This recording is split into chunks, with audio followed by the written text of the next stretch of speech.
This is the Voice of Freedom.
You're listening to the Worldwide Freedom Radio Network.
Breaker 19, this here's a rubber duck. You got a copy on me, Love Machine? Oh, 10-4 pig pen. For sure. By golly, it's clean, clear to Taco Town. Yeah, we definitely got us the front door, good buddy. Mercy sakes alive, looks like we got us a convoy.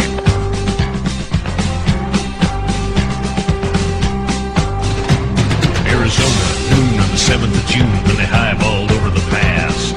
Bulldog Mac with a cannon back and a Jaguar hauling ass. He's 10 on the floor, stroking bores, seat cover starting to gain. Now, Beaver, you were trucking with a rubber duck, and I'm about to pull a plug on your drain.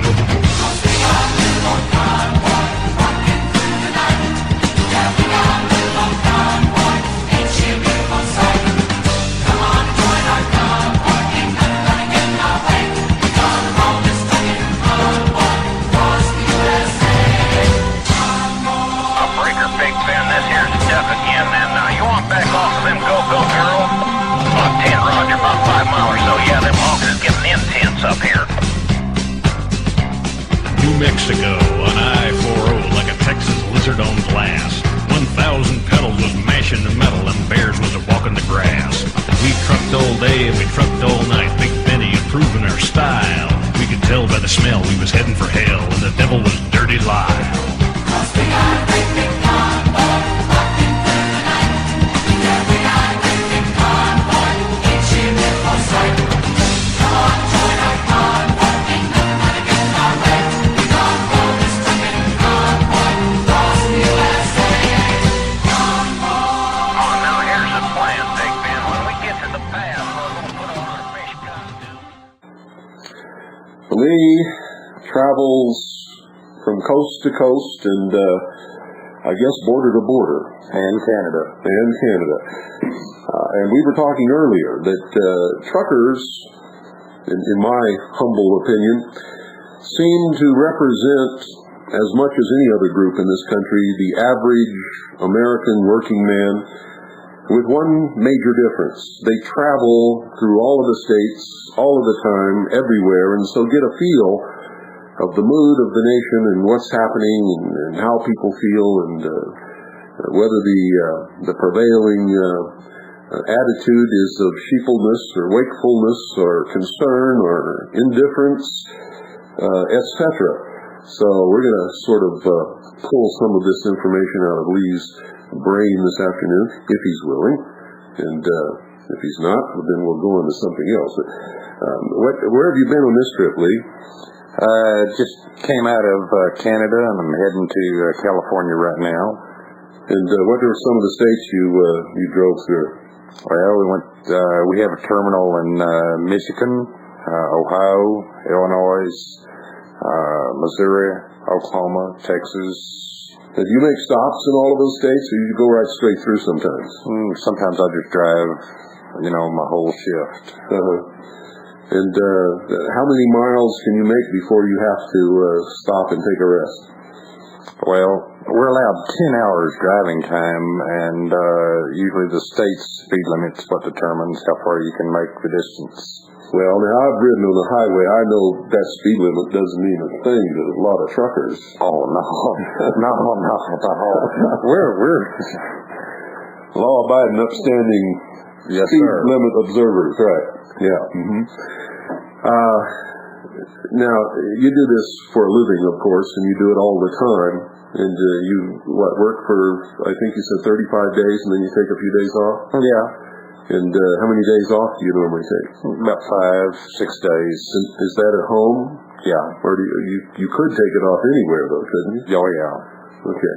But you usually try to make sure that you're home when you take your days off. I do my projects and pay bills and visit friends. Are you married? No.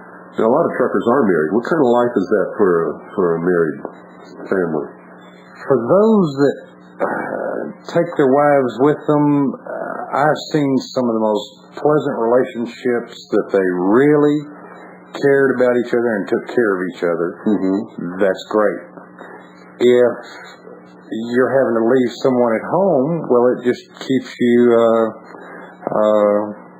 on the phone, and you feel like you're a lot of guys need to get back home more regular than others, but it's hard for most married couples that are being separated. Okay, yeah, well, you would expect that would be the case.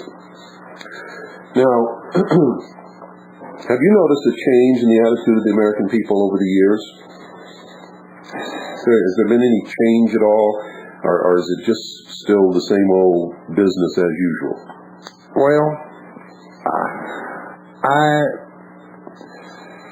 I see they're being broken down,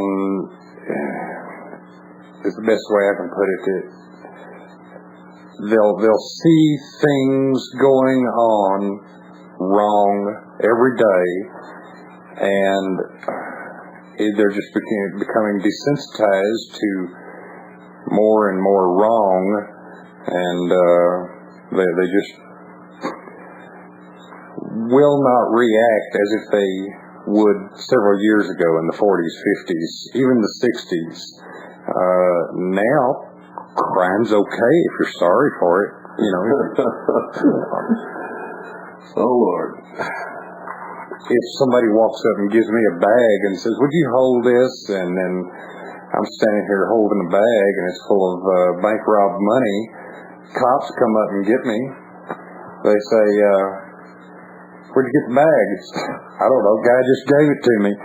Well, they didn't ask the president, "Where'd you get the funds?" "Communist Chinese." But I'm sorry, I'll give it back. So people don't get upset like they should about things that they would have become absolutely raving, angry and incensed about not too long ago. No, we're doing business with them. You want to buy a naval base? Of course, he's making reference to Long Beach, California. What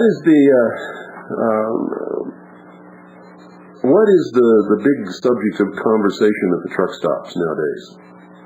I mean, what are the guys talking about? The women, too. I know there's a lot of women truck drivers now. A lot more than there used to be. Well, we live in we live in our own world to some degree, and it's mostly about the escalating involvement of the DOT. Texas is now really coming online. They're starting to open up scale houses that are going to be the same as, other states. They were previously just spot checking type scale masters, but they're now coming online with active weigh stations. And at this, they use that as an opportunity to sometimes just walk up, say, let me see your logbooks. They'll look around, see if there's anything they can find. And there are some states that I've had scale masters say, well, it doesn't make any difference if there's anything wrong or not. You ain't getting out of here without paying something. And you'll get a ticket. And that happened, in reality. I'm never usually behind on my logs. I do stay on top of that. I do take care of my paperwork. And you were doing that when I found you today. Yeah. When I drove up. So increasingly, and the guys don't realize that, the federal courts have already ruled that the states have the right to perform safety inspections anytime they want to, but they can't force you to, or they can't cause you to have to defend yourself in a court of law, issue a ticket that you have to pay or appear in a court of law. They can issue warnings, they can shut you down, but the federal courts have already ruled it. We don't have time to stop and fight it. We don't have time to get a lawyer. And most lawyers don't know the Constitution in the first place, or they've never read, Oh, yes. Well, you're right. Most so-called law enforcement officers who are sworn to protect and defend the Constitution of their state and of the United States of America have never read it either. I've often wondered, how can you take an oath to protect something that you don't even know anything about? I don't know, Bill. The end justifies the means seems to be the mentality that I encounter. And I wonder if they even think about that oath, or if they just in a hurry to pin on a badge and a gun and go out and hassle people. No, they've got a mandate. They've got to keep, protect, and defend their departments and their state's rules. And, it's bottom line. The guy stands up and says, well, wait a minute, guys. I can't go out here and start, writing overweight tickets or whatever, The guy's got rights. They're going to get rid of him. He's going to be in a patrol car in South Texas or something. Well, there's nothing wrong with South Texas. I've been down there. It's a pretty good place, as a matter of fact. Way out there. But I know there's some hellacious parties going down there on Saturday night, and then things get a little hot and heavy. But especially down around, what is it? What island is it? Padre, South Padre Island, yeah. It's can be dangerous on Saturday night down there.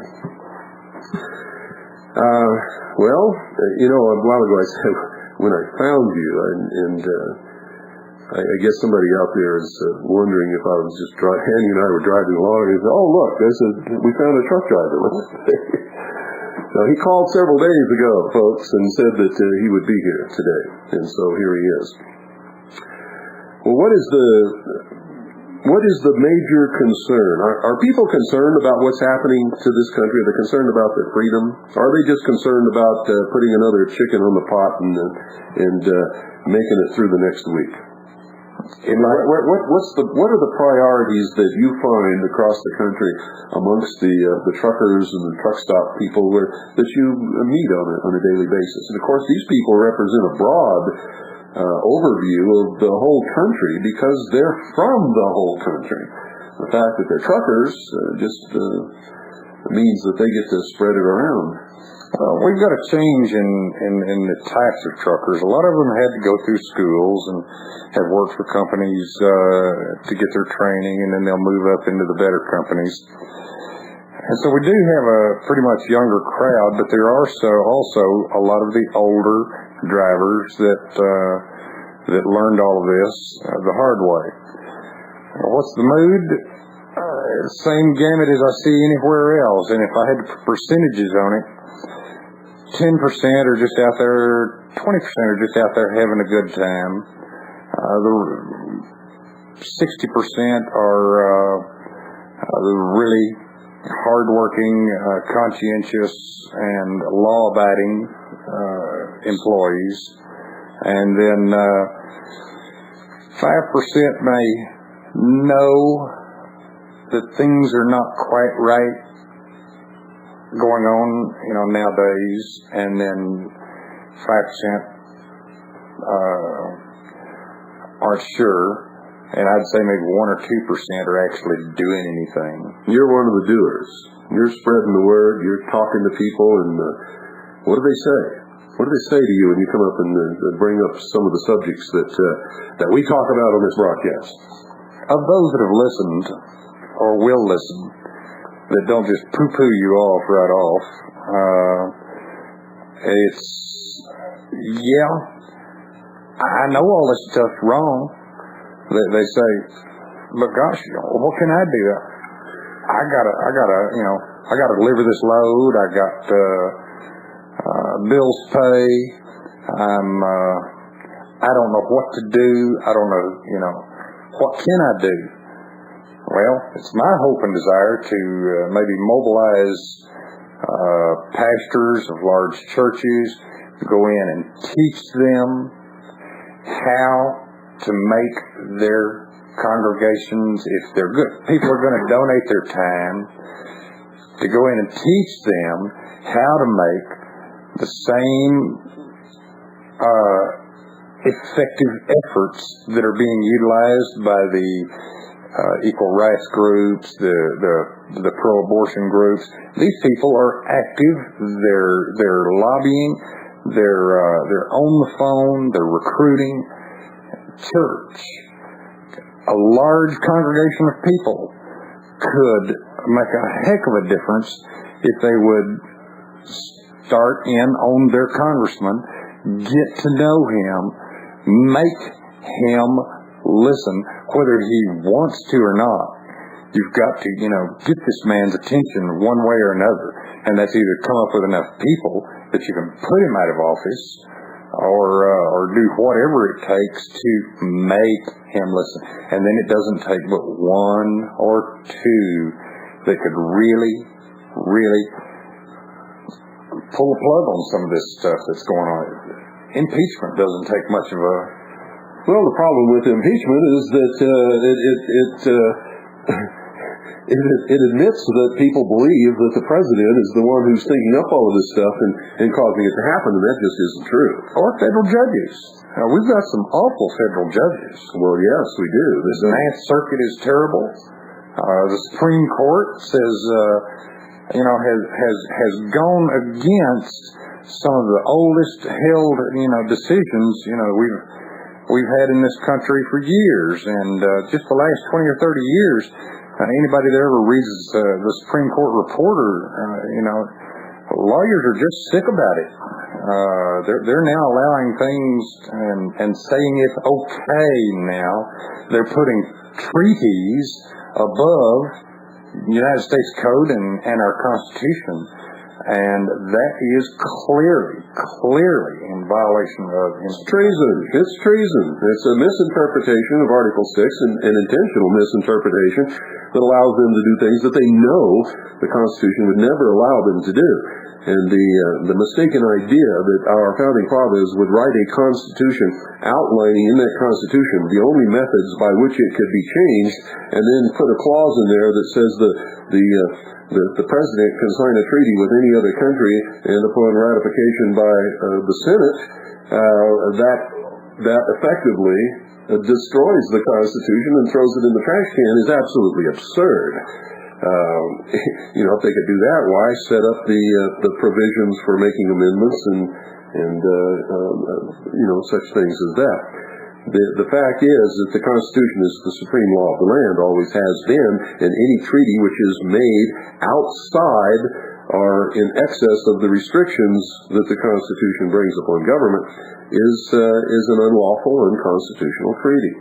You cannot have a supreme law of the land and then have a method by which you can circumvent it and destroy it with the stroke of a pen. That's the most insane thing that I've ever heard of in my life. And when you read the writings of the founding fathers, you'll find they had no such intention whatsoever. When lawlessness abounds, then criminals are going to prevail. Well, that's true. And how can you expect? I'm going to ask you this because you're the only one here, okay? I'm not picking on you. Talk to the sink. How can you expect the average man to obey the law when the judges sitting on the benches in the courts flaunt the law? And you observe police officers on a daily basis. Don't get me started about that. I'll tell you about the police officers violating the law. I see them doing it every day, violating people's rights, throwing out the constitutional protection of those rights, and treading over the lives of people and destroying them. And how can anyone expect anybody to obey the law when the people who are supposed to keep the peace and protect the law and defend and protect the Constitution, the supreme law of the land, are openly and in front of everybody throwing the law out the window and doing what they please? I think. Now, this isn't everybody. So this is me. This isn't every police officer. This isn't every judge. But there's enough of them that it is of extreme, serious concern and consequence. Let me predicate this first, because I was born and raised working on Dallas Police Department vehicles and equipment. The guys were always around our shop, and I knew those people. And I was, a toddler looking up to those people, and I knew who was honest and who wasn't. And it was just such a rarity for the dishonest to ever come around. And he was rooted out real quick when he was discovered. Now, I think it's the other way around. But you ask about law and order without a moral character or base, spiritual if you will, there is no law and order.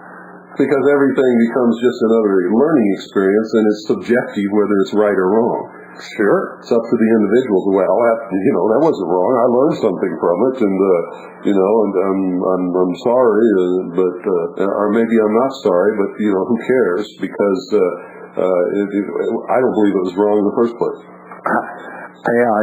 You want a naval base? I'm stuck on that. Well, I asked you that question because I know that you come in contact with law enforcement all the time in driving across this country, and at the scales is always a police car parked there, sometimes 2 or 3. What are they doing? Do they ever come and search your truck? Well, very seldom do DOT types ever do that. Now, the U.S. Border Patrol sometimes does. You ever ask them what their probable cause is for stopping you and searching your truck? Well, yes, Customs will do it just because they'll want to.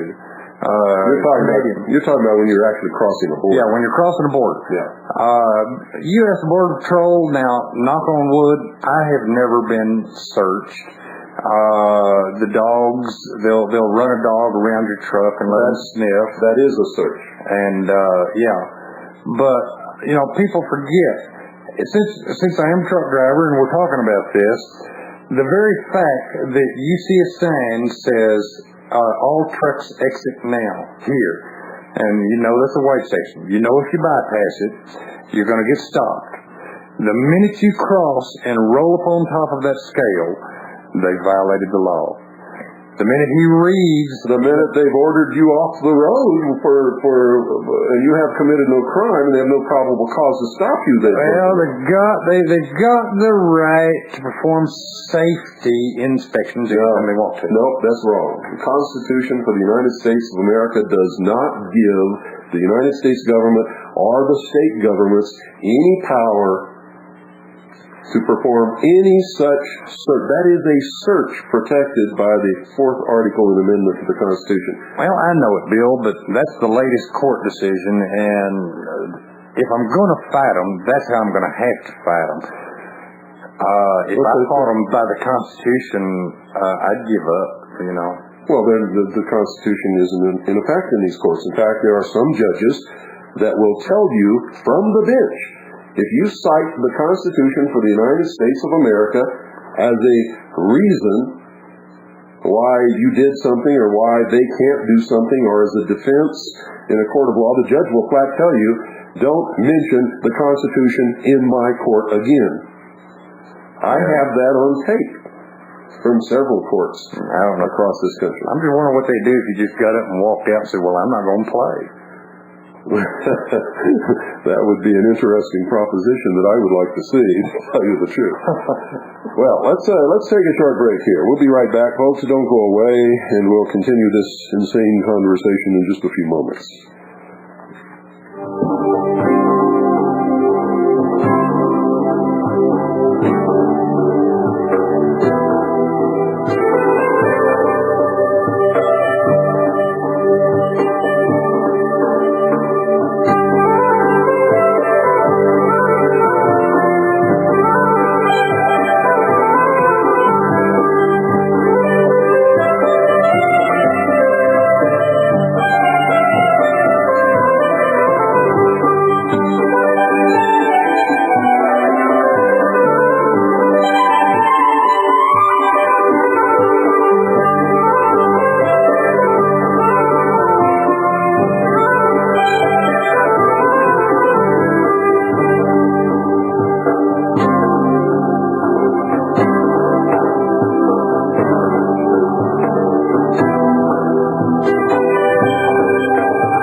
The time, ladies and gentlemen, is brought to you by Swiss America Trading.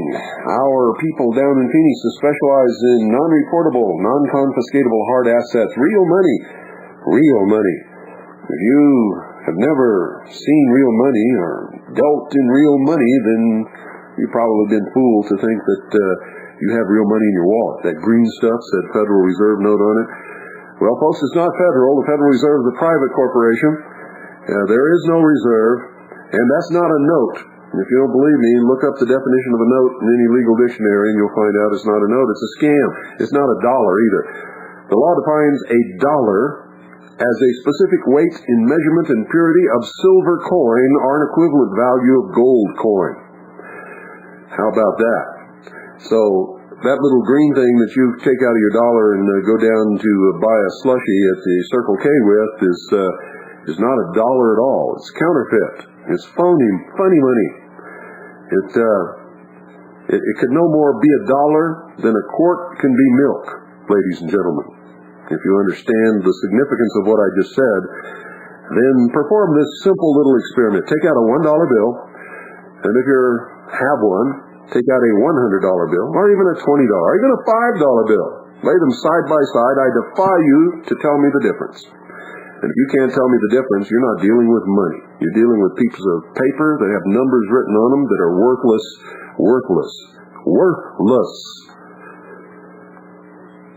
You've been conned into believing that it's worth something. It's worth nothing.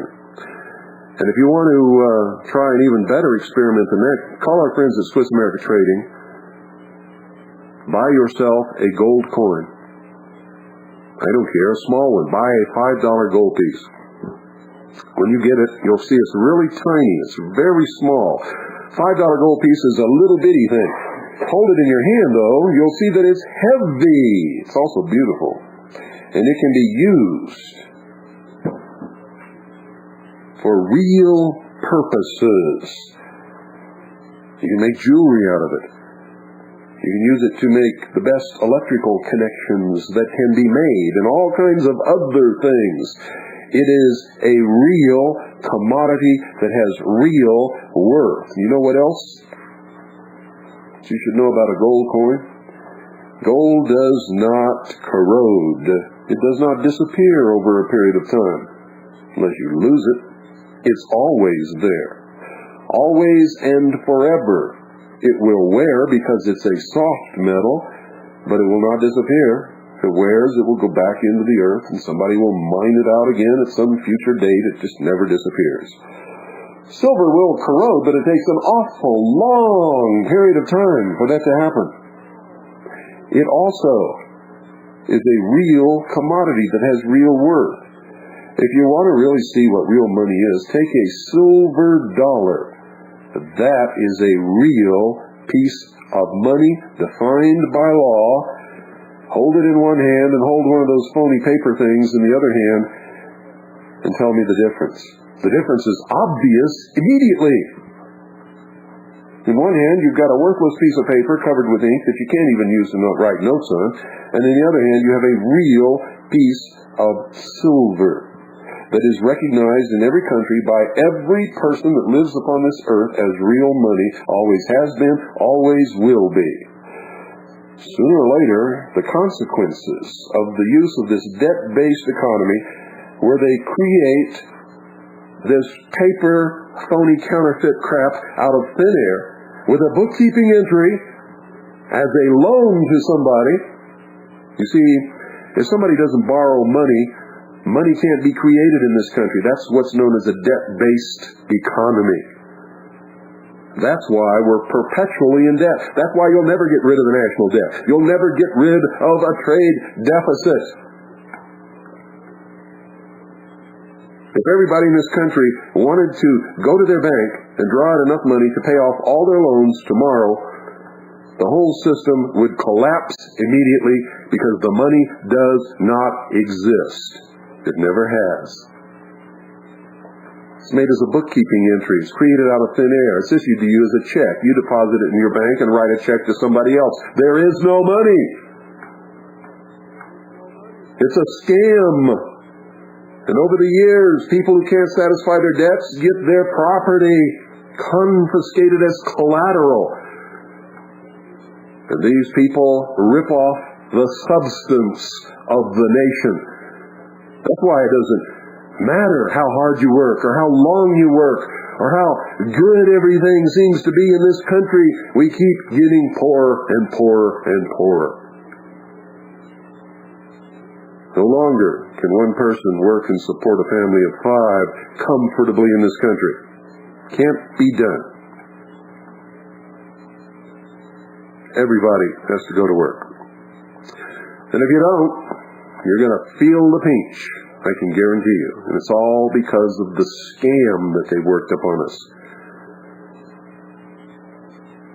1-800-289-2646. That's 1-800-289-2646. Do it now. You'll be glad that you did, ladies and gentlemen. Get your hands on some real money. Ask for the free newsletter. Tell them that you're a steady listener to the Hour of the Time with William Cooper, and you'll get red carpet treatment, I guarantee it.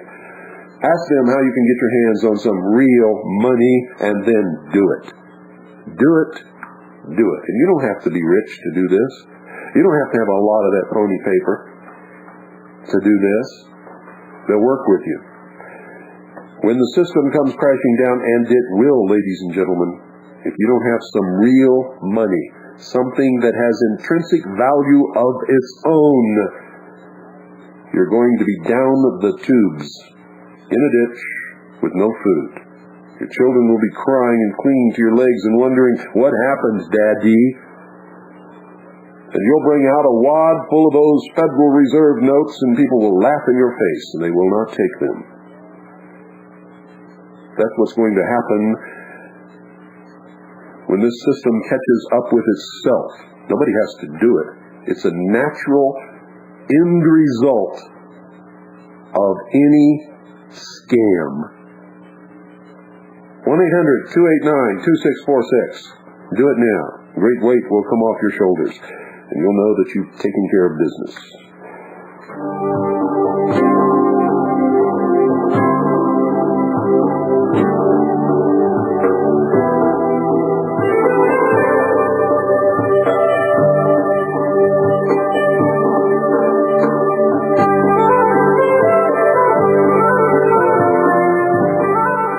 Listening to the Hour of the Time, I'm William Cooper.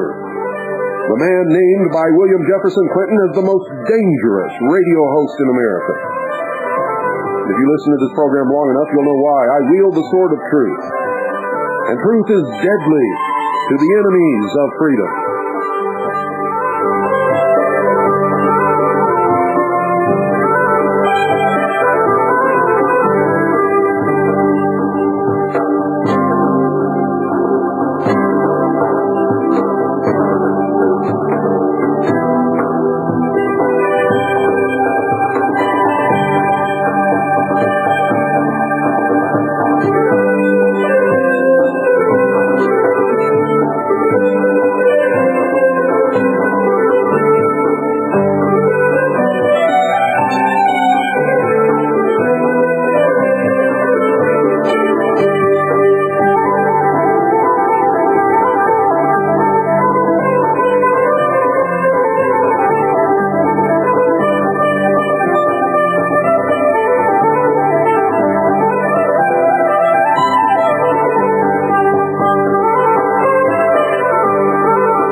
Sorry we were on that break for so long, ladies and gentlemen. I broke my headphones, just broke them right off. So had to make an emergency repair, and that didn't work. So we had to quickly dig out another pair of headphones, of which I've got several around here. So it's no big deal. We're going to open the phones.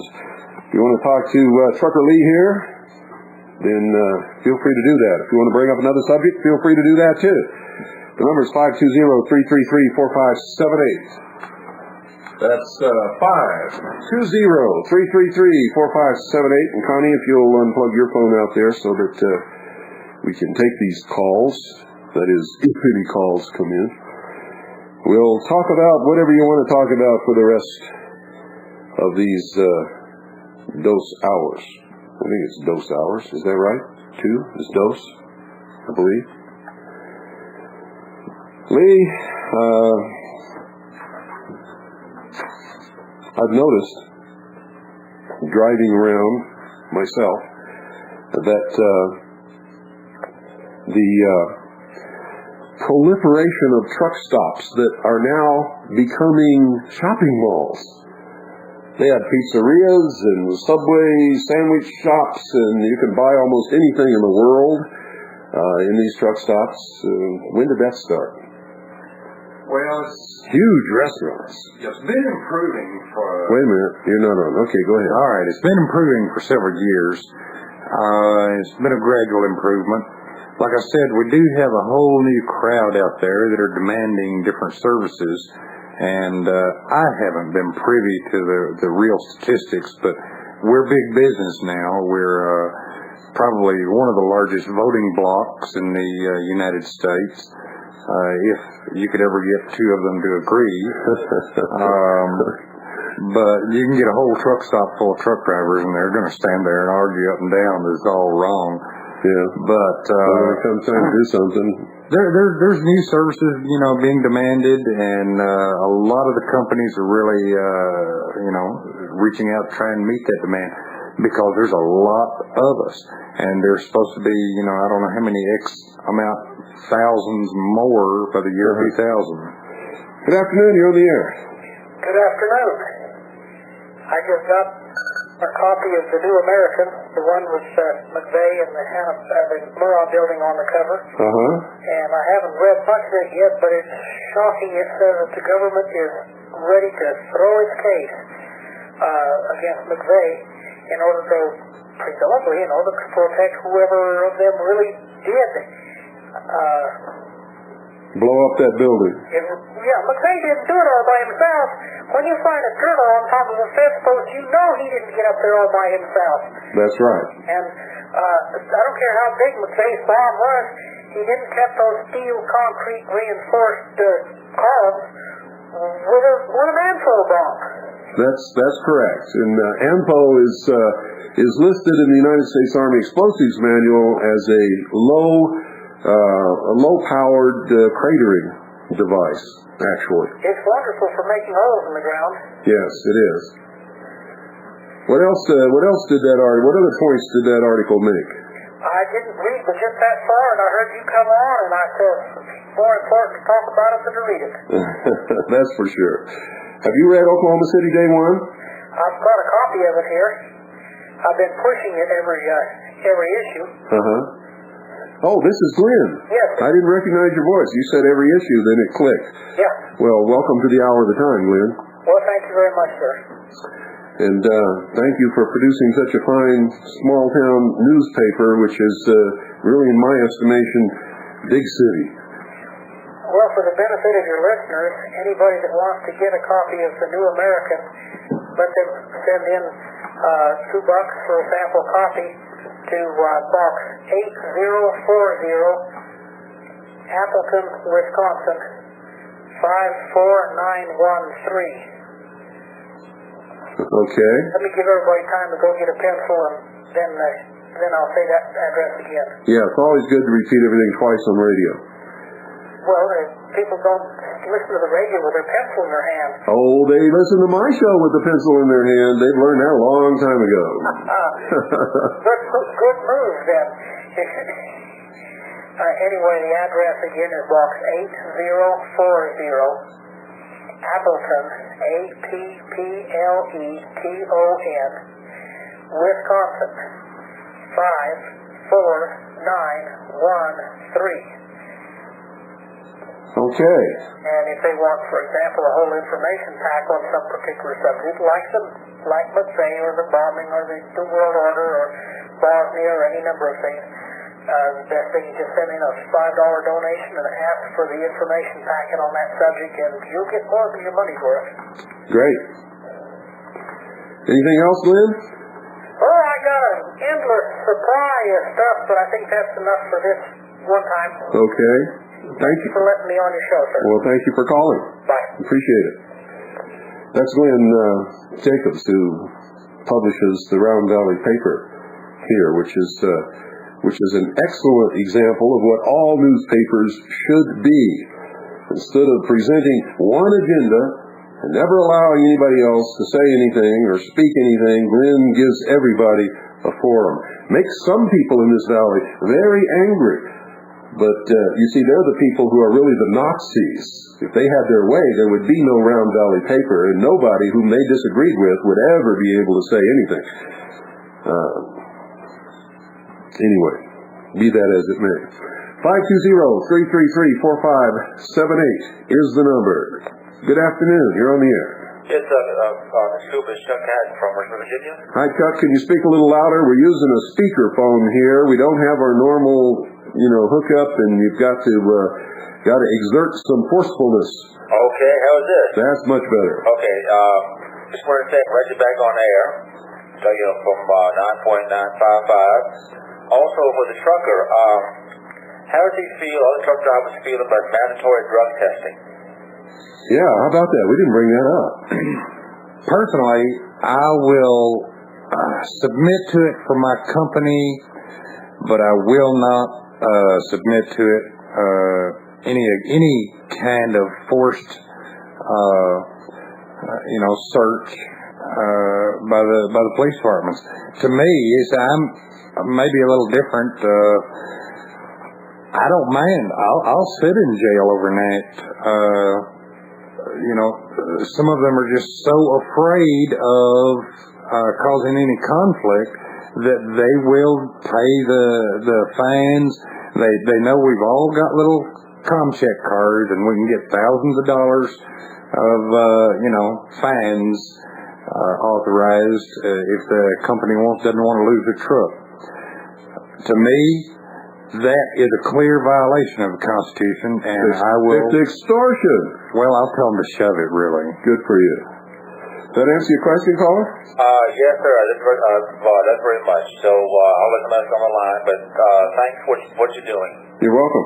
Mandatory drug testing, when mandated by the company, is a condition of employment. And at the time that you're being employed is when you have to make up your decision whether you're going to submit to it or walk away and find yourself another job. And because the company has the right, if they grant you employment, to ask that you agree to certain things, and if you refuse to agree to those certain things, they have the right to say that they're not going to employ you. And that's, companies have rights just like people. Good afternoon, you're on the air. Yes, Mr. Cooper, when did you come back on shortwave? Gee, I don't remember. October, maybe? Oh, my gosh. I thought you went off. I thought you were on satellite, and I was just going through the stations, so I happened to pick you up. I've never been off the air. You were on satellite, though, weren't you, sir, for a while? Listen to me carefully. Satellite is not on the air. Satellite is on satellite. I have never been off the air. Oh, I didn't know that. There are over 700 low-power FM stations across this nation that carry this broadcast. Oh, I see. And even before we started this network, there were low-power FM stations and AM stations across this country that carried this broadcast. And most of those we still don't even know about. People write us letters. You up at a little after 5 on 9.955 on shortwave. That's right. We split 5 to 7 Eastern, Monday through Friday nights. Oh, that's great. Great. Well, that's funny. Well, I'll be listening. Where are you at, by the way? Cleveland, Ohio, sir. Great. My name is Bill. Okay, Bill. Okay, thanks a lot. You're Bye-bye. welcome. Thank you for calling. Thank you. You listen on shortwave, don't you? Yeah. Where are the good areas where you can pick us up on 9.955, and where are the areas that are bad? A lot of people want to know that. Do you know what propagation is? Yeah, I do. Well, it varies from day to day. Some days, or yesterday, I couldn't pull them out at all in New Mexico. I've got a variable tuning antenna, quite sophisticated equipment, and a lot of digital processing equipment. This is in your truck? In my truck. Yeah. And so I can usually squeeze them out anywhere in the country, but we're at the bottom of the sunspout cycle. Please don't squeeze me out. You leave me alone, or Andy will get you. We're at the bottom of the sunspot cycle, and everything's fixing to start getting better from here on. Well, good. Yeah, we went through a bad spot. In fact, they had a huge solar storm that fried a few satellites up there. One of them was one of the most expensive satellites that belonged to AT&T is now fried to a crisp, and I don't know if they're ever going to fix it or what's going to happen to it, but it's silent, and that costs a lot of money. A lot of money. With all the games they're playing, I don't know, maybe they zapped it just to see if they could do it. No, that really is what happened. We've got ways of finding those things out. 520-333-4578 is the number. Good afternoon. You're on the air. Bill, Al in Clear Creek, California. Hi, Al. Can you talk louder, please? Yeah, this is Al in Clear Creek, California. That's much better. I hope your guess is wrong about 5% of the truckers caring or doing something. The last time when I went out and went to some truck stops for DV Kid and handed out her booklets, Why Bankrupt America and Blind Loyalty, I was very well received by all the truckers. No one gave me a bad time or didn't want the information. Well, that's good. So, and now here in California, you probably heard about BLM and their new gun laws. Yeah, we did a broadcast on that not too long ago. In fact, we have stirred up a hornet's nest with this broadcast, and the BLM is starting to back down in places across the country. Yeah, they backed down. Well, in California, here where I'm at, Northern California, they said they're not going to enforce their gun laws. But there's people there.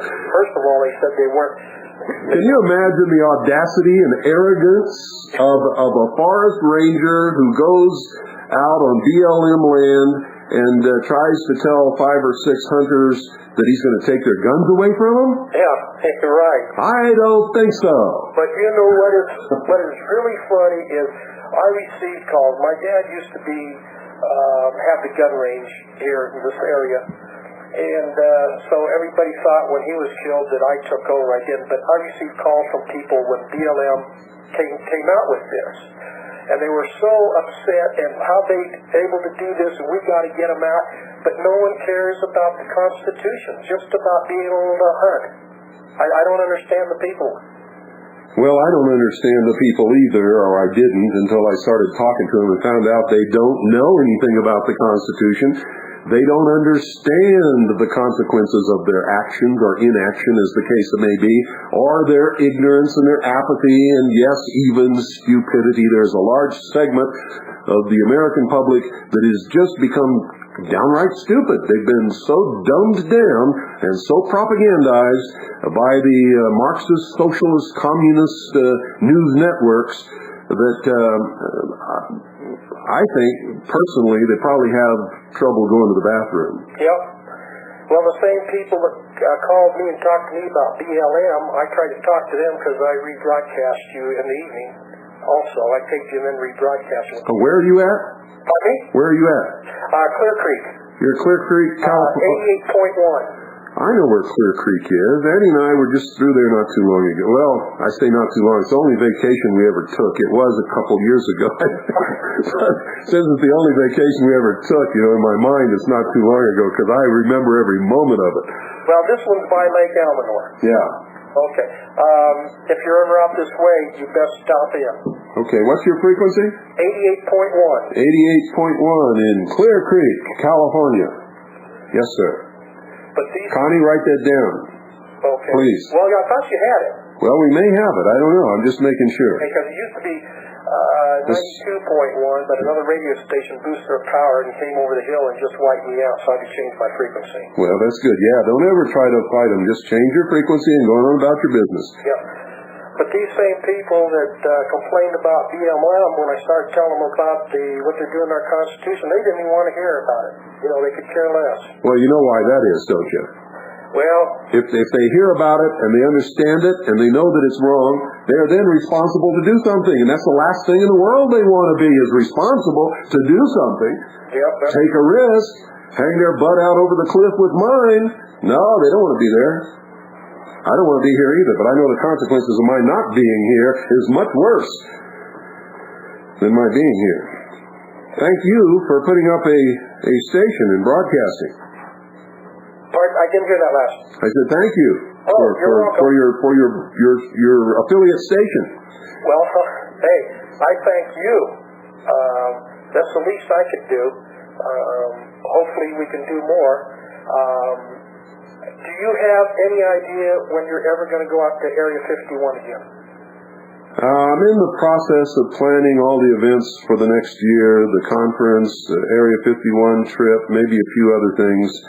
That's all on the drawing board right now. As soon as I get it all figured out, then I'll announce it on the air. Great.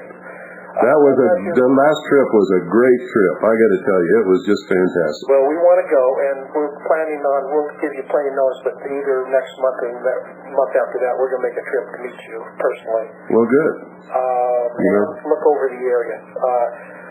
Connie sent us one of those newspapers because you had the Round Valley paper. Yeah, we send that out to people every once in a while. Well, after looking at that paper, we had to subscribe to it. We don't read anything else. That's a great newspaper. I could just see Glenn sitting there with a big smile on his face after hearing that. I don't think you're the only one. I think other people are going to be subscribing to the Round Valley paper. I don't know how much it is for a subscription, but I'll find out from Glenn and let you know tomorrow. I think it's $24 a year. $24, well, that sounds reasonable. $24 a year. That's cheap. Yeah. When you figure they got to mail it and everything. Well, it's not cheap. It's inexpensive. Okay. The price is cheap. I would pay double that. Yeah. So if he ever has to raise it, don't worry. We'll still get it. God bless you, and we'll be talking to you soon. Keep up the good work. Thank you, sir. Thank you for calling. You're welcome. Thank you for your affiliate broadcast station of the Worldwide Freedom Radio Network. And you say, you did something. There's so many people out there scratching their nose saying, well, I'm just one lonely person. What can I do? Well, you just heard from one lonely individual person, and he did something. Just do something. My father used to tell me, he'd say, son, do something, even if it's wrong, but do something. And I never could figure that out until I got a little older, and then I understood exactly what he meant. You know, it's a sin to do nothing about anything, ever. I mean, it's okay to make a mistake if it's an honest mistake, but you got to do something to make a mistake even, don't you? Well, it's like a program. It's free. They can tape it, give a tape away.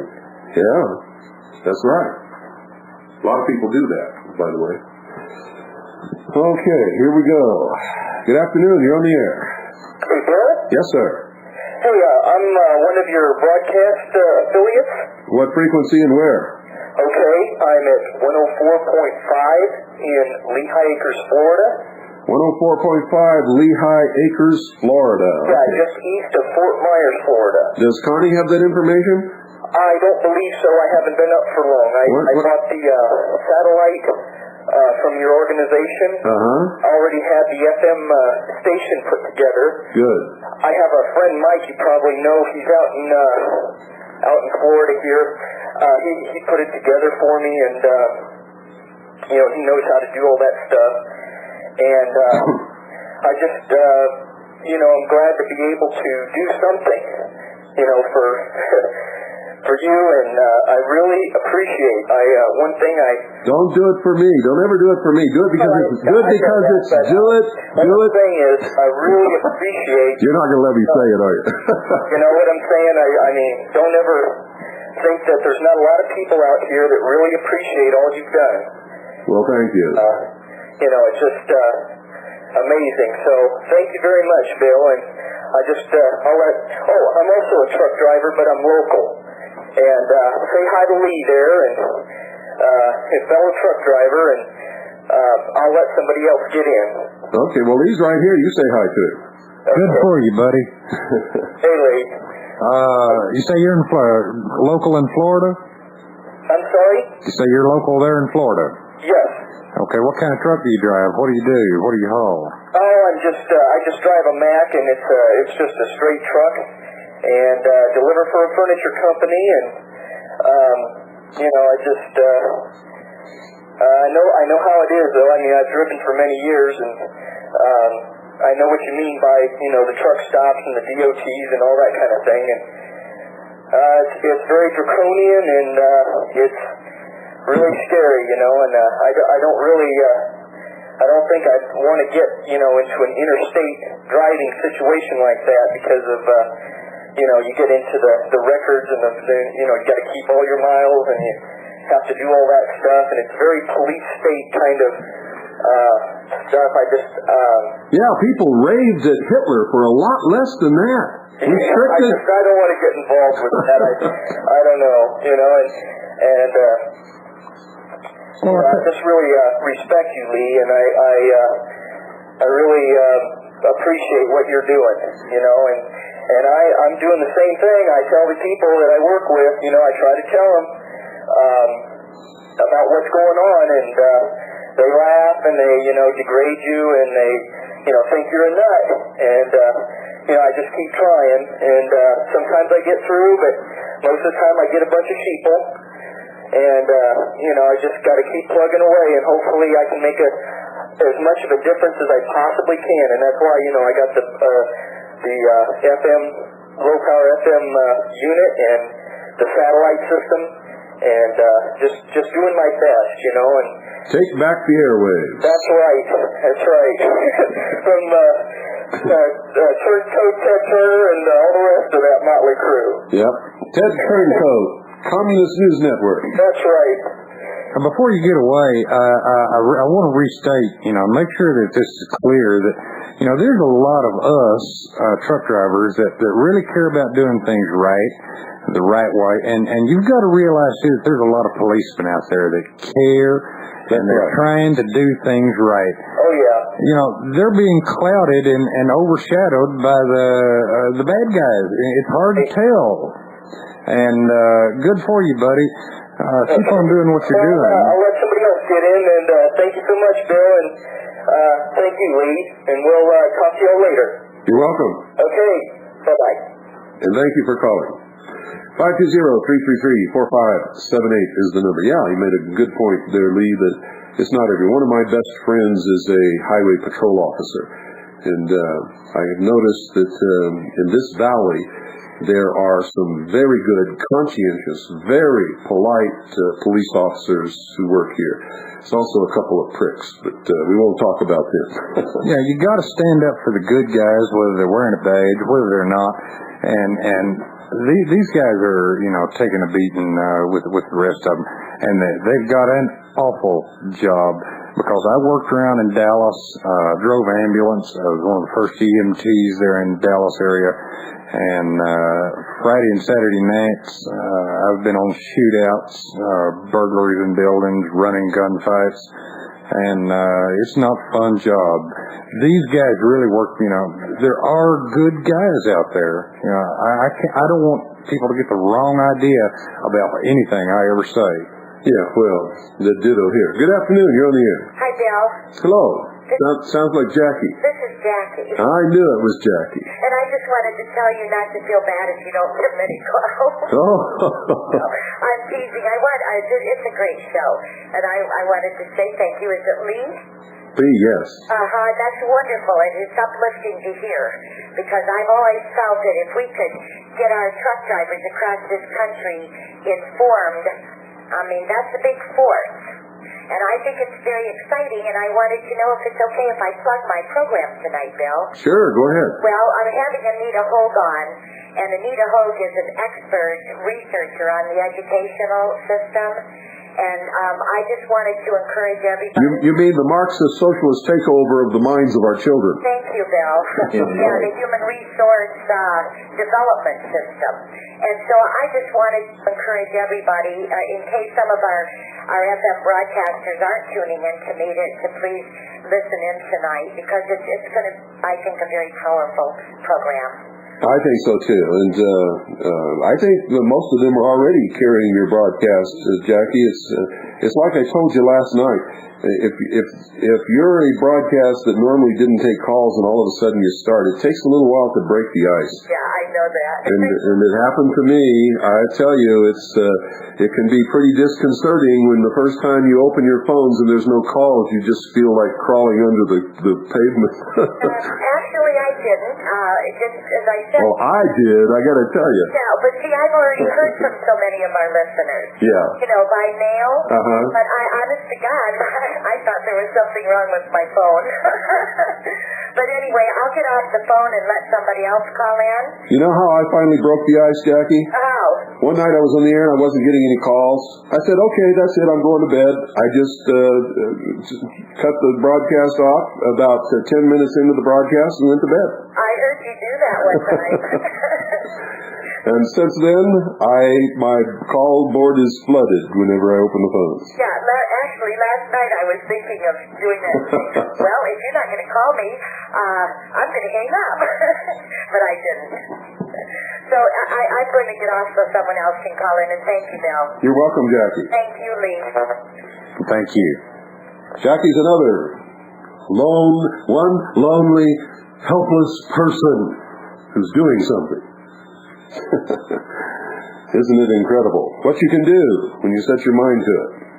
It is most incredible. Good afternoon. You're on the air. Bill, how you doing? Good. This is Vince from Ohio. Hi, Vince. I thought you were on the way down here. I was imagining... I'm coming, buddy. You are? When are you coming? I'm waiting. Another week or two. Another week or two. Okay. How's things going? Good. That's good. I'm waiting for my pasta. Oh, I'll be cooking it. Don't worry. As soon as I get there. How's the weather around there? Oh, the weather is just absolutely marvelous, but I can't guarantee that it'll be that way when you get here. Yeah. Well, because 7,500 feet, this shouldn't be. Should not be. Yeah. And we're all so thankful for it, I can tell you that. We've just had a wonderful Indian summer for the last week or two. Yeah, well, it's a lot better over there than it is here, that's for sure. Are you still in Cincinnati? No, Youngstown. Youngstown, that's right. Yeah, south of Cleveland. Yeah, okay. Yeah, I'm looking forward to coming out there. I got tired of this place. I called in. I heard your guest on, and I'm a deputy sheriff. If he has any questions, I was just getting ready to say Vince is one of the good police officers. One of the few. Now, there's a lot out there. Most of them that I've run into, of course, everyone knows me because my mouth opens really wide when something goes awry down at the police station or out on a scene or something.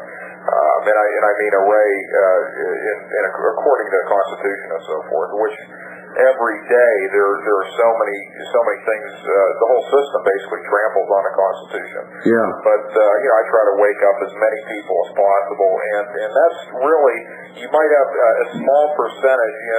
There may be 60% of the police out there, maybe for socialism, but to tell you the truth, probably only 10% of them really know why, and that are maybe diehard liberal socialists. The rest of them are just really mixed up, and they really just need woken up to what's going on. A lot of them are just in a way they're kind of innocent because they really don't know what's happening out there. Yeah, they're ignorant. Exactly. That's a nice way to put it. Well, you know me. I can put it another way if you want. I know you. I remember when I did your show, boy. You didn't give me any slack there. It's running too late. There's no more time to be nice anymore. Yeah. To tell you the truth.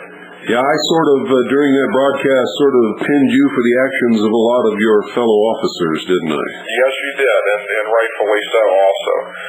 But there is that factor there that a lot of police just actually don't know. The ones that I really get upset at and end up screaming at work are the ones that really don't care. When this thing came up, this domestic violence bill, no one cared when it affected the public. Then when they start to ask, well, that doesn't have anything to do with me, does it? And then when I explained it to them that it did, then they got their tail feathers ruffled. Yeah, that woke them up a little, didn't it? Yes, it did. I'm happy that the law went through that way. And I explained to them, we should, we're public service, and we shouldn't have any other rights or privileges over any of the citizens because we're citizens also. That's correct. And that's what they didn't understand. They really. The problem is, the biggest problem with police today is the police academies. Nothing is being taught as far as constitutional law. They'll read over some of the amendments, and that's about the extent of it. And I think that's the big travesty in law enforcement today. But we did have I don't know if your guest heard about it, we did have, I know truckers, news goes around with the truckers better than a beauty shop, but or a police station. I'm not going to pull myself out of this because police tend to gossip a bit too. But there was a shooting here not far from me. There was a truck driver, we still don't know the details, where two Ohio State Patrol pulled this fellow over, and he had a 38 on him, and it's not clear. A shootout began, and they're not sure, this is what they said so far, they're not sure if the trucker shot himself with his own handgun or he was shot by the troopers. I don't know. I don't know if your guest heard about that or not. Did you hear about that, Lee? No. How recent was that? Maybe 4 days to a week. I'm not exactly. Yeah, I think it was about 4 or 5 days. Okay, I just passed through that area. We've got a terminal up in Detroit area. I know there are, some people that do carry weapons to protect themselves. I think it's a duty. I think every American should carry a weapon as a duty to protect our freedom against tyranny. Exactly. That's another. I don't want to tell all my secrets. Moving in a trailer, and I started, looking at the different laws, of course. And a trailer or an RV isn't considered a home in most states unless it's hooked up to, it's stopped somewhere, hooked up to electric and water.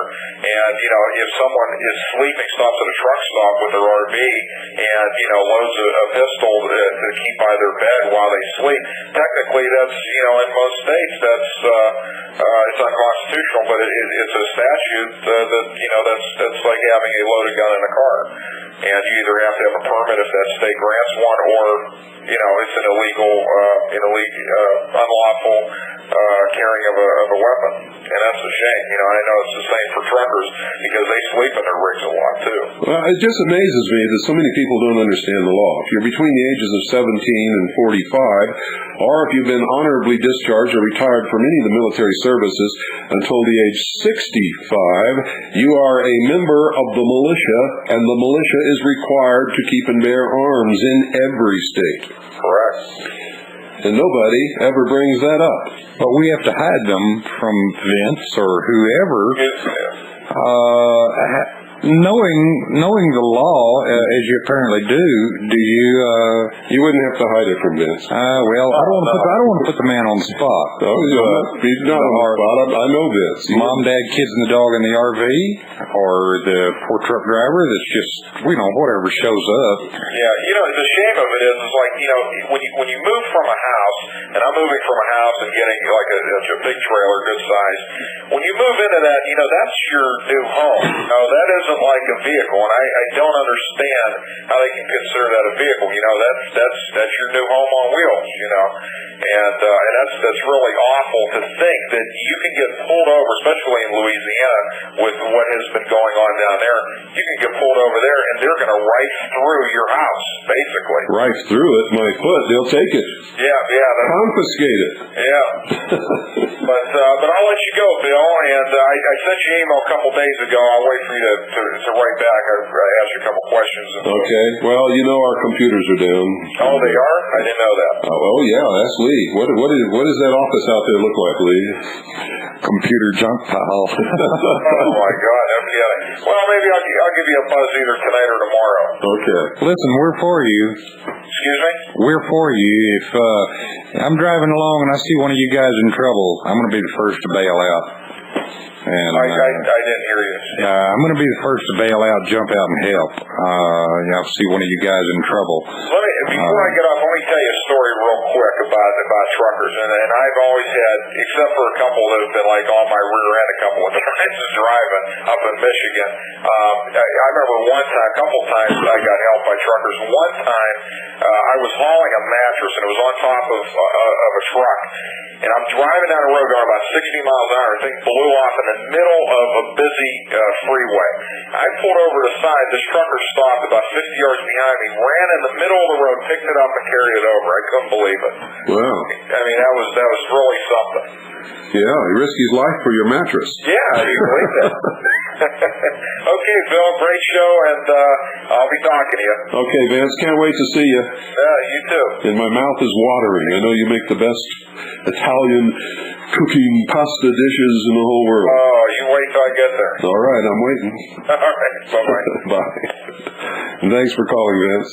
That's Vince, my police officer friend, sheriff deputy friend. He does all of that stuff. And I've got a whole bunch of friends in law enforcement. When we talk about the transgressions of law enforcement against the Constitution and the rights of the individual people in America, we're not talking about every police officer or every sheriff or every sheriff's deputy. We are talking about the ones who are helping to destroy this country by violating their oath, which they take without even knowing what it is that they're swearing to protect, and that just baffles the hell out of me. I can't figure it out. But anyway, 520-333-4578 is the number. Good afternoon, you're on the air. Good afternoon, Bill Cooper. How you doing? I'm doing fine. Okay, this is Charlie from Scranton, Pennsylvania. Nice to hear you back on shortwave again. We've missed you. Well, here I am. Okay. Quick question for you. Whatever happened to Veritas? Is this still in publication? We lost the staff that was doing the paper. Oh, okay. And it was just one of those things. Okay, and so now it took us several months to find somebody else who could devote the time to do it. Issue number 15 is being put together as we speak. The editor's wife just had a baby, and you know how that is. So that has delayed it again. And we have had massive computer failures, which delays everything. I can't do anything until I get these computers fixed and back online. It just absolutely destroys a lot of our ability to do what we do around here. Okay, well, that paper was just fantastic. Very, very good. And I just finished Oklahoma City Day 1. Very well put together. Have you started publication on number 2 yet? Nope. Okay. I'll be looking forward to that. It's still in the stages of putting together the results of the investigation, analyzing it, and beginning to write the book. All right. Very good. Well, I'm currently going to be owning a satellite system, and I'll contact you when I'm ready to be online and be a broadcast station for you. Fantastic. You see how this is spreading? I mean, people are just setting up these low-power FM stations all across the country. It's causing quite a stir right here in the Round Valley, this station, and we're picking up so many listeners. It just makes me feel so good. Very good. And I'm already hearing rumblings that the local radio station is very upset about 101.1 FM Eager and is contacting the FCC to get us shut down. And apparently he hasn't read the Constitution either. Because there ain't no way he's going to shut down 101.1 FM. And if the FCC comes to my door, they're going to find themselves in court being sued by me for infringing upon my right to broadcast intrastate. You see, the federal government only has authority over interstate commerce. There's no commerce on 101.1 FM. It is a non-profit community service station that does not broadcast across any borders whatsoever. Very good. Okay, Mr. Cooper, you hang in there, and we're all behind you. Thank you, sir. See you soon. Thank you very much. Bye-bye now. It's just amazing what you can do when you know the law, and what you can be intimidated into not doing or doing because you don't know the law. Most people live their lives in fear and just believe what they're told without questioning anything. It's just amazing. 520-333-4578. Do you find that to be true in your experience with people, that they just believe what they're told and do things because somebody else is doing it, or they've been told that they can do it or can't do it, or they should do it or shouldn't do it, rather than do the right thing? Yeah. Man of many words. Well, the phone's ringing, so you just go right ahead. Don't worry about the phone. Good afternoon. You're on the air. Hey, Bill. This is Terry from South Carolina. Hi, Harry. I heard you had a little bit of trouble. You was talking money about you might not be able to stay on the air long. No, I'll be on the air. It's the network that may disappear. Nothing's going to happen to the hour of the time. The hour of the time is sponsored by Swiss America Trading. Yeah. Well, you'll still be on shortwave? Yeah. Oh, okay. I'll still be on satellite somewhere, always, as long as Swiss America Trading supports this broadcast, and they always will. But it's the network that's in trouble. Do you know how much it costs for a satellite transponder 24 hours a day, every day of the week for a year? No. It costs a lot of money, and I don't have enough broadcasters to pay for it. As usual, I'm eating it. Can I send you $20 a month to help you out? You sure can if you want to help out. Yeah, I'd like to. But if we continue to do this, we're going to have to put the Worldwide Freedom Radio Network in a charitable trust in order to be able to do that, because you can't operate it as a business on donations, that's for sure.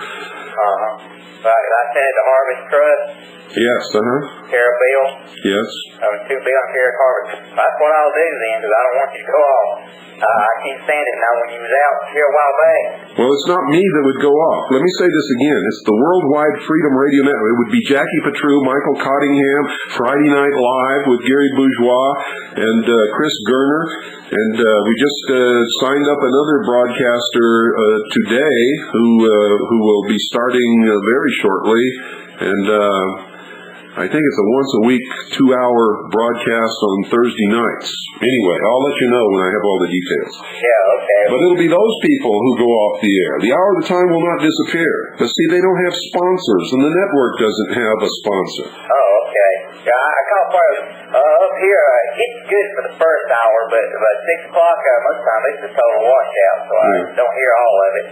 Okay. Sometimes, but I might have misunderstood it, but I'm glad to hear you anyway. Okay. Bear in mind that 101.1 FM Eager is not a part of the Worldwide Freedom Radio Network. It is a station that belongs to the Independence Foundation, and it's operated as a non-profit community service station.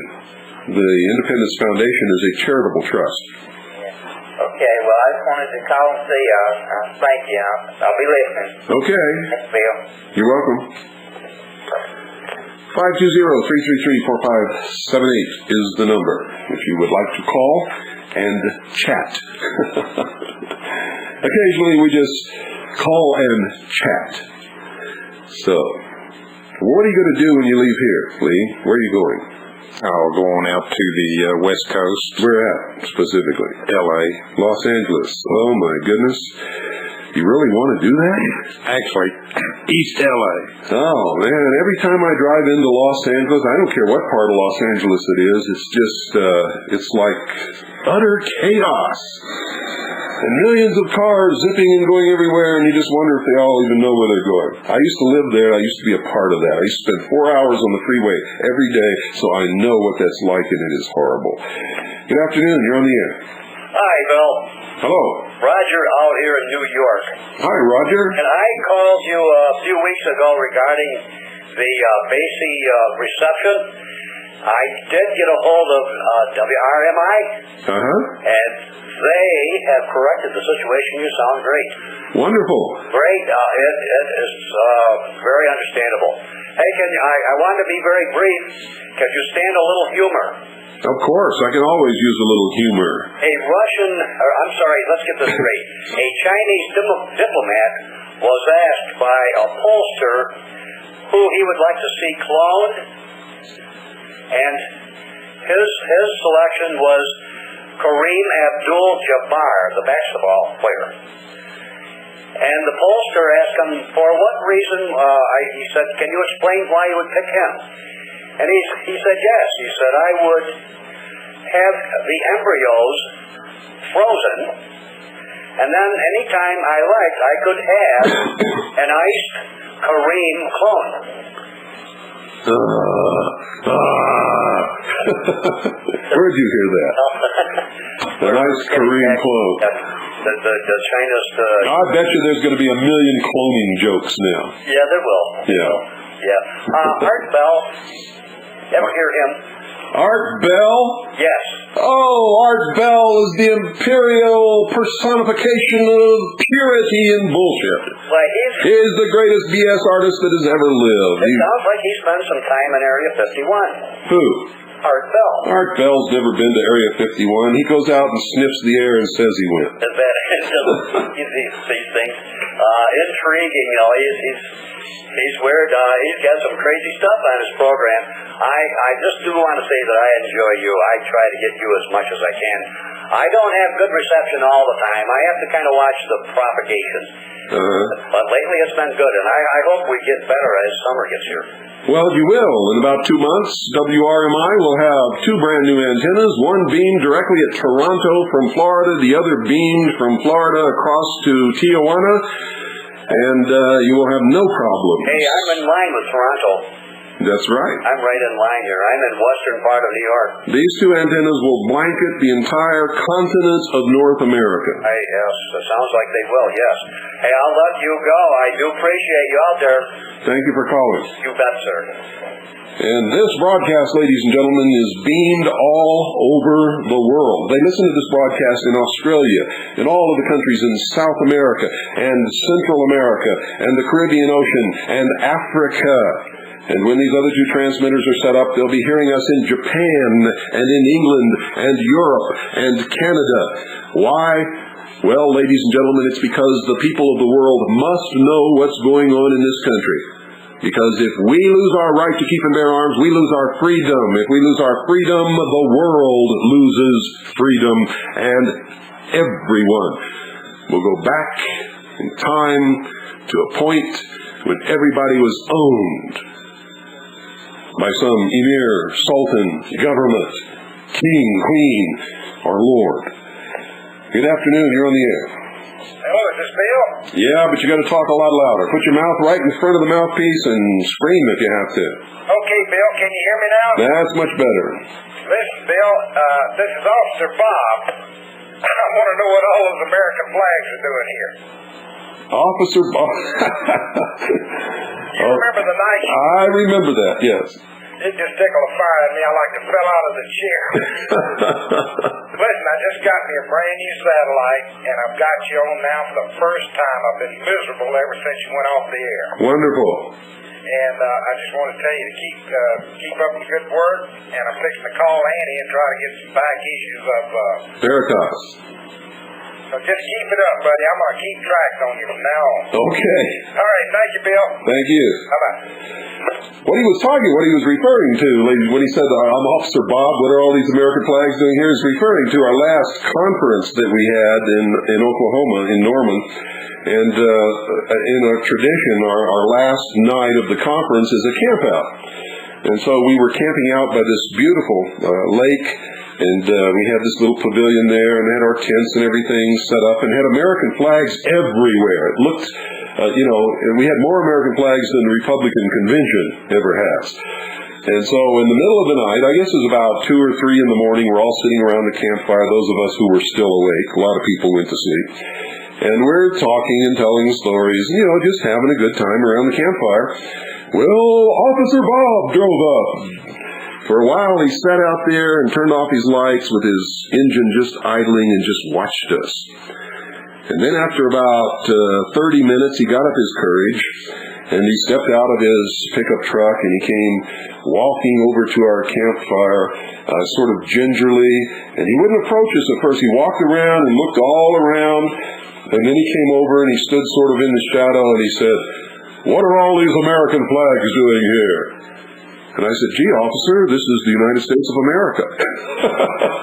Anybody that has all those flags has got to be suspect or something. He said, "Oh, well, thought this might be a bunch of patriots out here."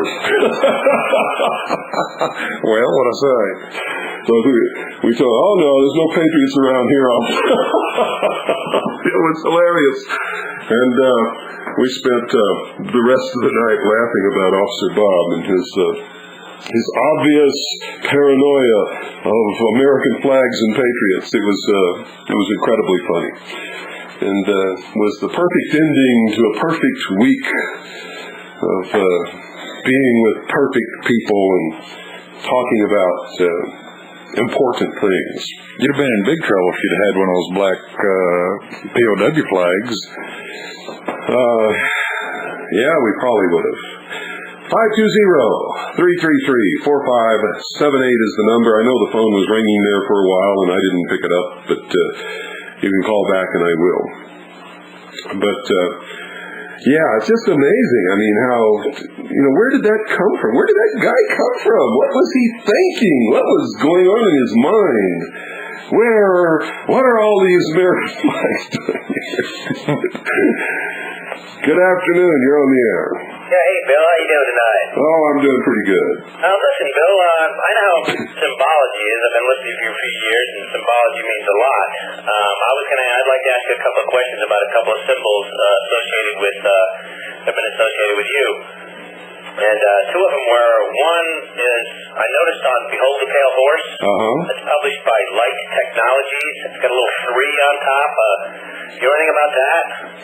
Yeah, Light Technology Publishing is a new age publisher that publishes channeling and a whole bunch of socialist stuff. And they were the only people in the whole world who would publish my book when I didn't have any money to publish it myself. And the reason they wanted to publish it was because of the chapter on UFOs. Oh, I see. Well, because my friends and I, well, a couple friends of mine, we were talking about that. The other question I had is the symbol for the Harvest Trust. Yeah? What about it? What is it? It's a sheaf of wheat. It's a sheaf of wheat? Yeah. Okay. Because, I mean... Do you know where that comes from? Not right off. Matthew 13. Oh, Matthew 13. Yes. Okay, because it's a little bit fatter than a sheet of wheat, so we weren't really sure. The interesting thing is every time I'm on my way home from work, I'm in North Carolina. My name is John from North Carolina. And I don't get very good reception at home, so I listen to you on the way in the car. So I pull over somewhere before I get home, and maybe I'll give you a call. But last night, I called you the other night, and I was asking you some questions. And immediately after I called you, the sheriff came by to see if I was okay, if I needed some help or something. And then after I hung up and drove down the road, about a mile down the road, I got pulled over by 4 local police cars. Something about my license plate being bogus or something. It was all nothing, you know. I was real polite and they were real polite, but it was just curious because tonight when I pulled over, as soon as I pulled over, a sheriff pulled up right back to me to ask me if I was okay. So I don't know, maybe they're keeping an eye on me, who knows. But, or maybe they're doing their Gestapo routine. Oh, I don't know. Well, maybe they think that somebody who pulls over the side of the road is up to no good. Yeah, well, they've been pretty friendly, you know, and a few of them I know, so some of them are pretty conscientious about the Constitution and such. But keep up the good work, and hope everything goes well. Thanks, Bill. Thank you. Bye-bye. And thank you for calling. And thank you for asking that question. I'm sure there's a lot of people out there who have thought it but never had the courage to ask it. When I went to publish my book, Behold a Pale Horse, I didn't have a dime to rub between my fingers, and it was important to me that the book get published so that people could find out what was going on and have a chance to wake up and protect their freedom. And this New Age publishing house, Light Technology, was interested in the book because it has a chapter about UFOs, and that's one of their biggies, UFOs. And so they published the book. I have no interest in the publishing company. I get royalties sometimes from them, but basically, if you want to know the truth, they have stolen my book, ripped me off. Every once in a while, I get a little check from them, and for 2 years, they didn't pay me anything, and the book was in every bookstore in the country. Was even called the most stolen book in their inventory by Barnes and Noble. So the association with that publisher, for me, has not been good. But for the book, it has enabled the book to get out so that people could read it. And that, in my estimation, is important. Because nobody would have ever seen it if they hadn't volunteered to publish that book. Good afternoon, you're on the air. Yes, Mr. Cooper, this is Mark Reimer. I'm calling you from South Carolina. Hi, Mark. I enjoy your program. Listen to you whenever I can. Sometimes the reception here, and I live in the mountains, and it's not always wonderful, but I always try to listen. And I really enjoy your program. Well, thank you. And I was sitting here watching my evening news tonight, and there's a county down here in South Carolina. You have to excuse me, I'm a little bit nervous. But there was a man named Mr. Lewis, and he was a member of the Embassy of Heaven Church. Have you ever heard of them? No.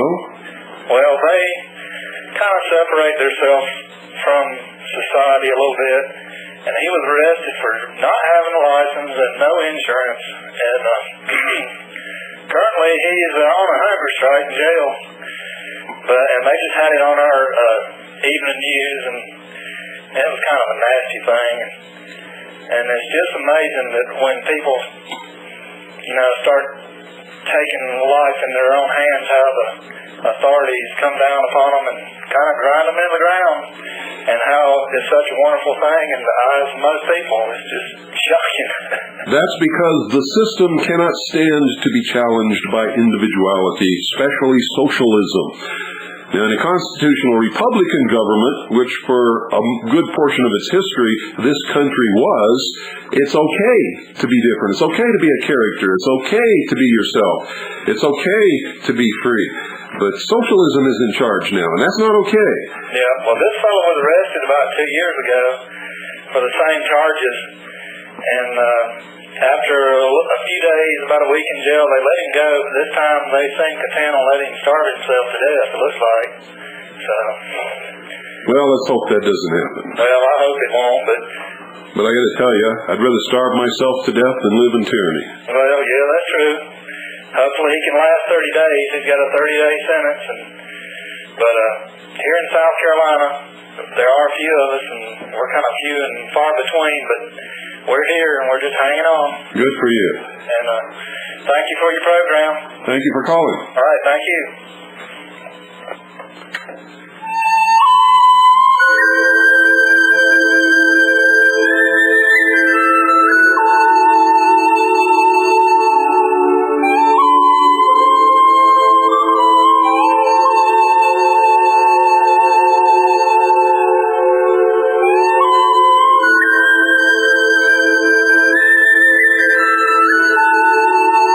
This is the hour of the time. I'm William Cooper, the most dangerous radio host in America, according to President William Jefferson Clinton.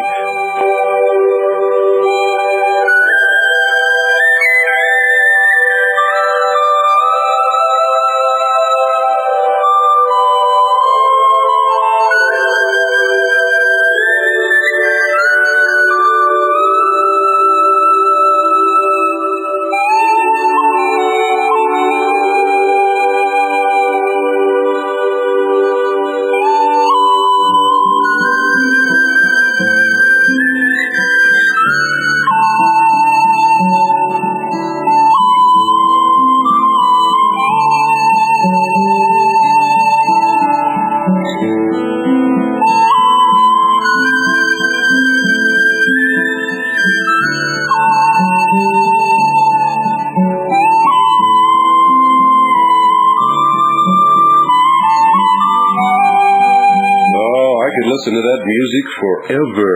You just lay under a beautiful green tree on a sunny day like this and just listen to that. It would be nice if it came out of the clouds, wouldn't it? It's like movies.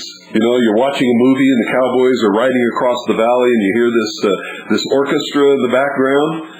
Yeah. Well, it never happens to me. You know, I went out and rented a horse one time, rode across the valley. I didn't hear a thing. I think of the Irish fields in Braveheart or the Scottish Highlands. Oh, yeah. Wasn't it a fantastic movie? I love it. It's inspirational. Every person in this country who cares about freedom should watch Braveheart. That's one of my dear movies. In fact, I went and bought it. And every once in a while, when I'm feeling a little low or, you know, I just watch that movie and it brings it all back to me. Good afternoon. You're on the air. Good afternoon, Bill. Bob calling from Milwaukee. Hi, Bob. Welcome to the airwaves once again. Oh, well, I never left the airwaves. I just learned about you not long ago being on this frequency, and I didn't know it. Uh-huh. So I just started tuning in again in the last week or so. Okay. What I'm calling about is the Gulf War illness. I'm sure you're aware of it. I was the one who broke the story several years ago, right after the Gulf War. I was the only one in the country who knew about it. I was the only broadcast that talked about it. I broke the story. I also broke the story about the microorganism that was discovered by Dr. Nichols that has contributed to the syndrome and the cure. All of these things years ago. I remember some of that. I have a lot of your tapes that I took off the air when you were on the other station. Yeah. The general rule is if you're hearing about something now, no, I did it several years ago. No, I know that. I know that. I'm wondering, you do know Joyce Riley, correct? I know who Joyce Riley is, yes. Yes, okay, I contacted her. I got several of her tapes, and we've been airing them on cable TV and passing them around, and we've got a Midwest association started here in Milwaukee for the Gulf War vets who wake them up.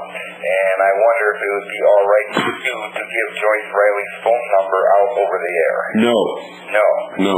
Okay. And I'll tell you why. She was for a while associated with a man. Correct. That man has been proven to be just a 100% complete liar. I see. Most of the stuff that he said was not true. And unfortunately, Joyce Riley picked up some of these things, and some of the things that she's saying is not true either. Okay. For instance, have you researched the figures that she quotes as people who are chronically and even terminally ill with Gulf War syndrome? Well, she said there was over 15,000 dying. Well, that's the problem. So she says we can't find any of them. Where are they? Where are these dying soldiers? I've heard her and her ex-partner on radio talking about entire military bases that were afflicted with this disease, and that the base was absolutely ineffective and could not function as a military unit. We couldn't find one in that condition anywhere in the United States of America. Okay. Well, all right. Anyway, that's what I wanted to find out about and possibly give out information if you wanted me to. Nope. Nope. In this broadcast, we're only interested in truth, and if anybody's even speaking part of a lie, we can't be a party to that. Correct. No, I follow you very closely. Okay, Bill, and thank you very, very much. You're welcome. Okay. Bye-bye. I hate to say that, folks, but it's the truth. You see, we research what we hear here. Most of you hear something and you just pass it around and you never even check it out. And you discredit yourselves when you do that. And eventually, nobody listens to you anymore. The reason that this is the most dangerous radio host in America is because we deal in truth. That's what makes this broadcast dangerous, and that's what makes the rest of them not dangerous. That's what you've got to understand. We don't spread rumors here. We don't say something is true if it's not. And everything that we say, we can prove. We have the documentation to back it up. If I hear somebody talking somewhere, like Joyce Riley and her ex-partner, about the Gulf War syndrome, the first thing I want to do, especially since I covered it before anybody else in the whole country even knew about it, is find out if what they're saying is true. What we found out was some of what they're saying is true. An awful lot of it is not. And unfortunately, can't be a part of this broadcast or this organization if they're doing that. Because we just can't allow it. Our job is to educate people, wake them up, give them sources and documentation so that they can check it out and prove it in their own right, which is the admonition we give everybody. Listen to everyone. Read everything. Believe absolutely nothing unless you can prove it in your own right. And if you can't, my advice is don't do it. Don't pay attention to it. Don't get involved in it. If you can't prove it right. And I mean all of it, not just part of it. All of it. Do you think that's good advice, Lee? Am I giving people good advice there? Well, this whole movement is going to have to rely and stand behind truth. And those prevaricators of lies out there, whoever they are, I don't want to listen to them. I don't want them influencing other people. And so they're going to discredit the whole ability to try and save this country. Well, that's the whole intention of a lot of them. They're really not who they claim to be. They are working for the other side to propagate disinformation and lies and hope that everybody picks it up and thus discredit themselves. And by golly, it works. It's a counterintelligence technique that is practiced by all of the intelligence organizations of every country in the world. And the communists have perfected it to a T. And But I don't know anything about all of this, all of that stuff. I always spent a whole portion of my life in the Office of Naval Intelligence and really didn't learn anything about any of that kind of stuff at all. 520-333-4578. I think we have time for maybe 2 more calls, and then we're going to call it a day. And Los Dos Molinos is open again. Guess where I'm going for dinner tonight? Woo! I got a hot date with Annie over a hot meal at the Hot Los Dos Molinos. You can bet your boots on that. You want to come for a real good dinner? I got to get it. You got to get what? I've got to get a good Mexican dinner. Okay, you're coming to dinner with me then. 520-333-4578 is the number. We've got time maybe for 1 or 2 more calls. And then we're going to adios down the road to Los Dos Molinos and have some of that fantastic food. They've been closed for a while because the family, there was a death in the family, and that family is very close.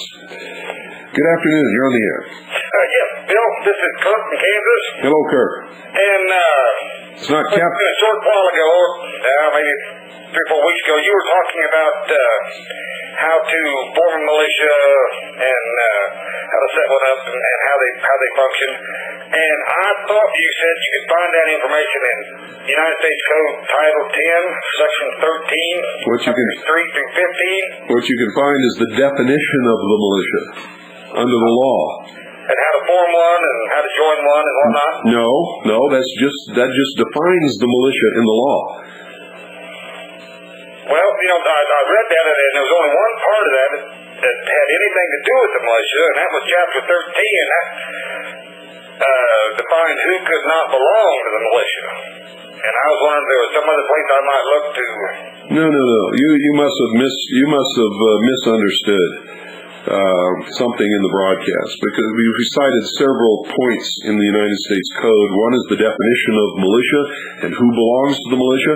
Another is who can't belong to the militia. And another extends the time limit or the age limit for militia members who are honorably discharged or retired from the regular military service. Yeah, I found that part. Yeah. And I was looking how to set one up, and we don't have one here. The law doesn't tell you how to set it up. The law just defines what the militia is and who belongs to it. Okay, I misunderstood it. You have to go into the history and tradition of the nation, beginning before the nation was even founded, before the Revolutionary War. Right. Study that, and that will give you all the information that you need to know. Did you know that the Civil War was fought mainly by militia? Do you know that almost every war in the history of this country was fought mainly by the militia? Yes. I've studied the Constitution pretty close. Oh, those nasty militiamen, those white supremacist, terrorist, constitutionist, fundamentalist, Christian, what else do they call us? Well, they call us separatists, and they call us racist. And it's all lies. I'm part American Indian, my wife's Chinese, and yet the LA Times labels me a white supremacist, the New York Times labels me a white supremacist, the Arizona Repulsive called me a white supremacist, Jesse Jackson on the Communist News Network called me a white supremacist. Makes a lot of sense, don't it? What liars they are. That's the way they operate, on fear and lie. That's right. Have a good day, Mr. Cooper, and the best luck to you. You too. God bless you. Bye-bye. Some of the best militias in the country are black militias, headed by black militia leaders. The leader of the Ohio Constitutional Militia, made up of all different races, is a black man. The Second Continental Army of the Republic is made up of Orientals, Jews, blacks, Native Americans, and white Americans. And I am one of the ranking officers of that militia, ladies and gentlemen. I am the director of the intelligence service for the Second Continental Army of the Republic Militia. And our only purpose is to protect and defend the constitutions of our states and the Constitution for the United States of America and freedom for all Americans and thus the world. Good night. And God bless each and every single one of you. And may God in His infinite mercy save this republic.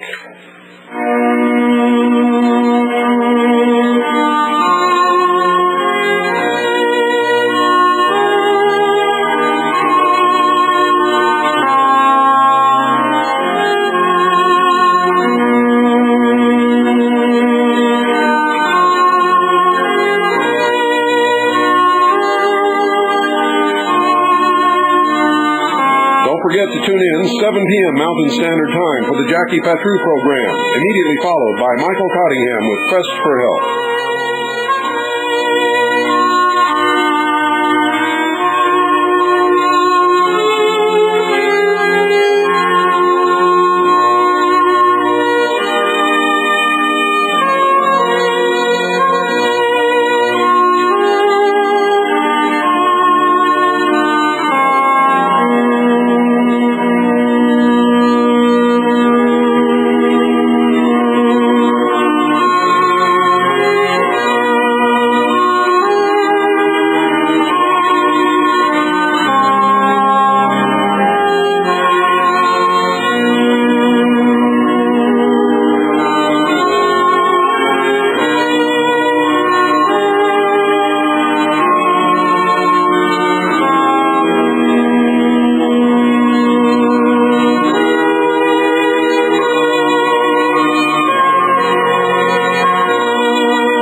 This is the Voice of Freedom.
You're listening to the Worldwide Freedom Radio Network.